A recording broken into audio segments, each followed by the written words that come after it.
We got a question up here in the film. Coach, Greg Kearns here.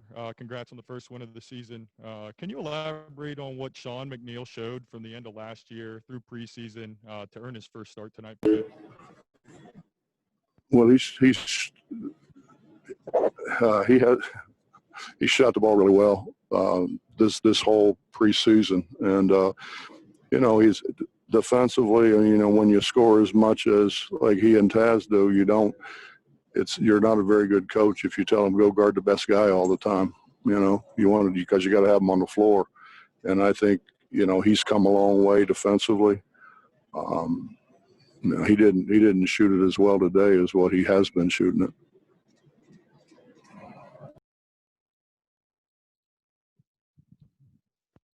Hi, Tom Savage with the Associated Press. About the rebounding, you're such a dominant rebounded. You just curious about your thoughts on that. Well, we couldn't keep Derek on the floor. That hurts us, and I think he's one of the premier rebounders in the country. And you take him off, and the way they play kind of led to a lot of long rebounds because it's everything is so much penetrating pitch and shooting threes. So the different kind of rebounding than what we're kind of used to. Got a question from Matt Zimmer, RJ's Media. Coach, just curious what your impressions were of South Dakota State's team. I think they're really good. I saw them on tape. They're good. They're extremely well coached.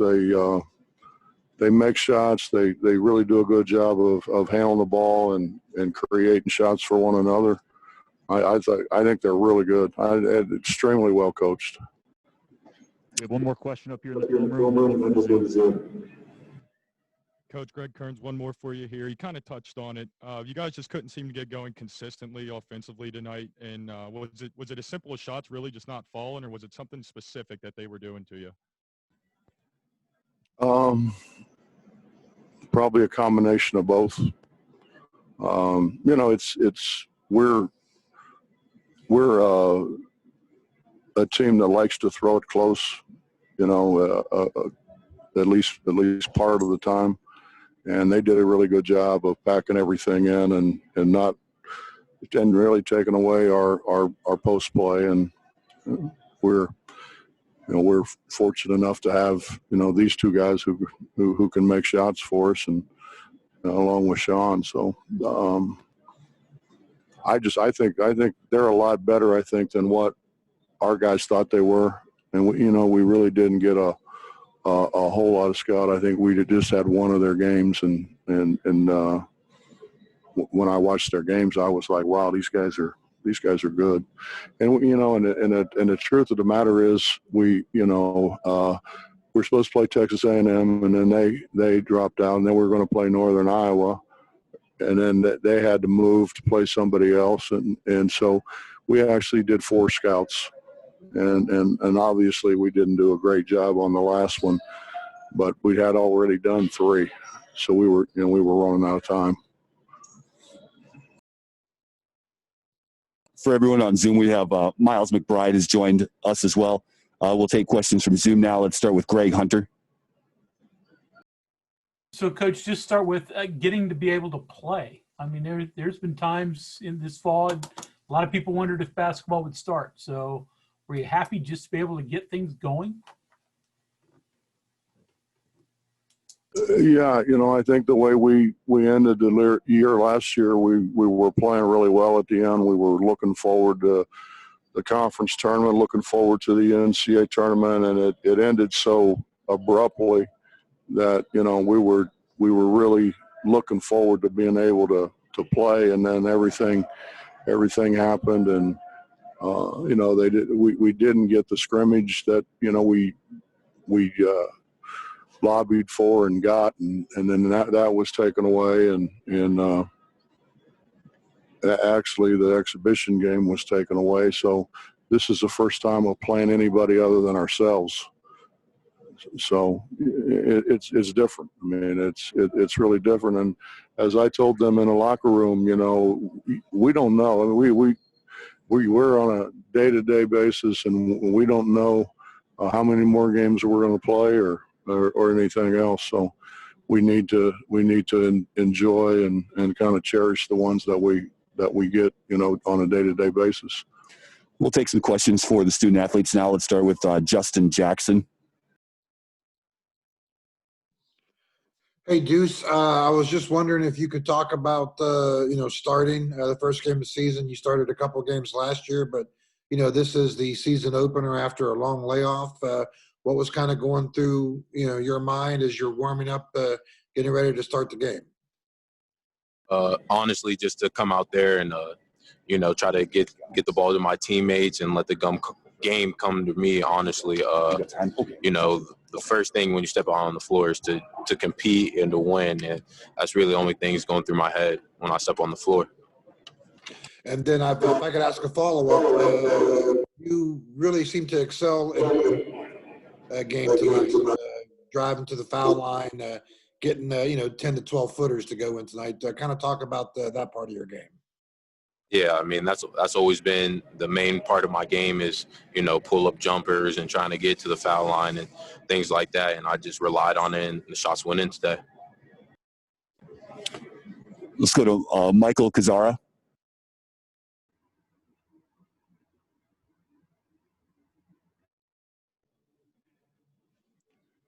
Michael, please unmute your line. All right, how's this? Yep, we can hear you. Thank you. Great. If I can, I just wanted to get back to Coach Huggins for a second. Not looking for a scouting report, but kind of had news today about scheduling Gonzaga. How did that come about? Just relationships and finding a spot? We were sitting in a room last night, and it came across the ticker that Tennessee couldn't play because of the COVID-19, and so I thought, what the heck, let's call ESPN. So I called some guys that I've known for a long time and said, hey man, can you work this out, get us into Jimmy V and play Gonzaga? And he said, let me call you back. I'll call you back in 10-15 minutes. He called me back and he said, we got it done, you're in. So it happened pretty quick.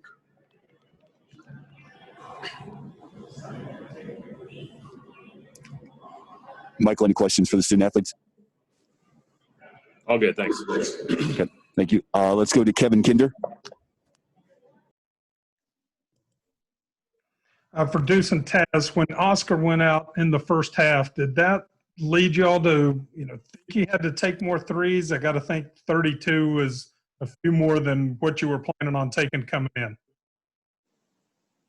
They really did a good job of just packing in their defense and just not allowing easy passes into the post, and that's usually our bread and butter. And same thing with DC, and they just forced us to take shots that we usually wouldn't take, even though we have good shooters. We usually just try to throw the ball inside and work inside out, but they did a good job of really just packing everything in, and especially without Oscar, that's a big hit, him in foul trouble. And, it basically had us to where we had to figure out how to score, and then that's when me, Deuce, Sean, and, Emmett had a couple of jumpers. That's where we came in to help uplift the scoring.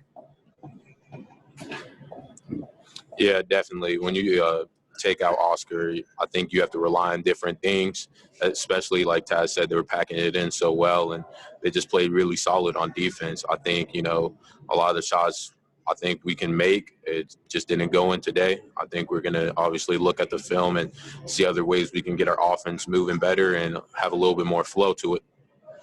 Next question from Charles Montgomery. Actually, I have a question for Coach Huggins. Coach, early on, Sean McNeil, he wasn't really hitting his shots, but obviously you kept him in. Is that something you kind of wanted to focus on, was just let him stay in, try and get into that rhythm, don't take him out, just let him put up shots? Well, he shot it really well the last week or so, and so have these two guys. I mean, when they're open, I want them to shoot it, and Deuce, because he's got more ball handling responsibilities, didn't get as many as maybe he could have or should have, and I've been thinking, I guess in the back of my mind, that if we put Taz, Deuce, and Sean on the floor at the same time, we can really get the floor spread. But they did, like Taz said, they did a great job of packing it in and trying to keep the bigs away from it. And I mean, Derek ends up with 14 rebounds, so he was more effective, I think, than our other bigs. And final two questions. We'll start with Chris Anderson. For everybody up there, 3 turnovers tonight for the players. Was this something you noticed? Was this something you felt, did you do something differently in this game? And Coach Huggins, was this something you guys practiced in the offseason and prepared for to get better this season?